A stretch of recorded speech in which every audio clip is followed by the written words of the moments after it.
Good morning everyone.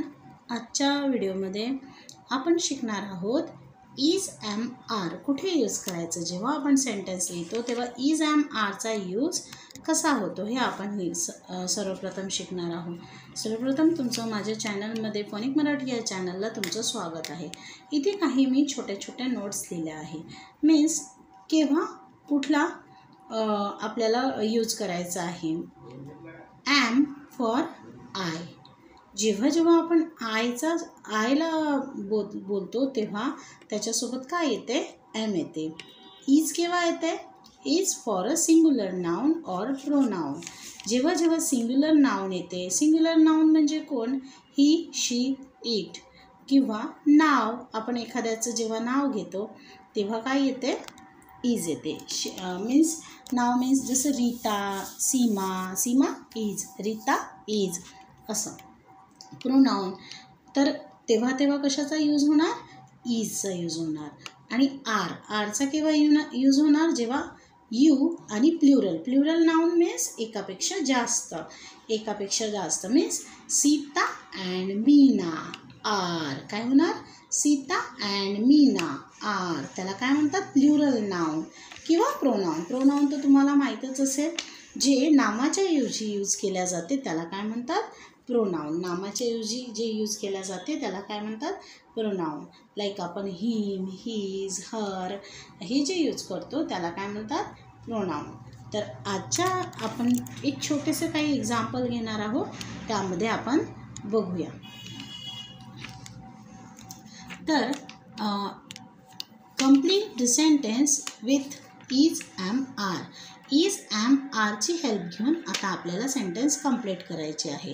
तर मी सांगितल्याप्रमाणे जेव्हा जेव्हा वाक्यामध्ये यू येतो, यू काय आहे, जेव्हा आपण प्लुरलसाठी किंवा तर तेव्हा काय येणार, आर येणार। ओके, इज एम आरमधून काय येणार, यू आर।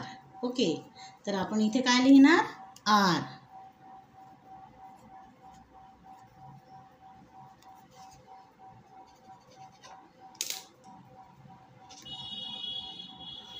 नेक्स्ट आहे आय सोबत नेहमी आय काय आहे, आय सोबत काय येणार, नेहमी एम येणार। आय सोबत काय येणार, M.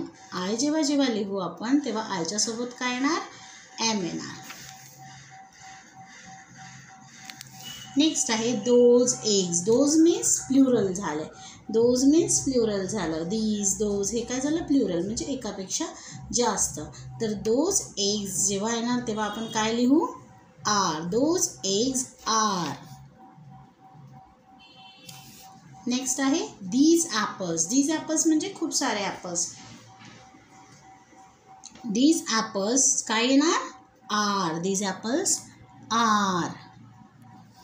Next this mango. This mango means एक सिंग्युलर मँगोची गोष्ट करत आहे, म्हणजे एका मँगोची। एक जेव्हा मँगोची गोष्ट करू तेव्हा आपण काय लिहू, इज। नेक्स्ट आहे the old man. The old man means एकटा व्यक्ती। द ओल्ड मॅन मीन्स एकटा व्यक्ती। एकटा व्यक्ती जेव्हा येतो तेव्हा काय लिहितो आपण, सिंग्युलरसाठी, सिंग्युलर नाउनसाठी काय लिहितो आपण, इज लिहितो। The old man is. Next आहे मधू। मधूसुद्धा काय झालं, सिंग्युलर नाउन झालं। सिंग्युलर नाउनसाठी आपण काय लिहू, Madhu is not a good dancer. Is काय लिहायचं आपल्याला, इज। नेक्स्ट आहे द लायन। द लायन काय आहे, एकटा आहे। The lion is not a small animal.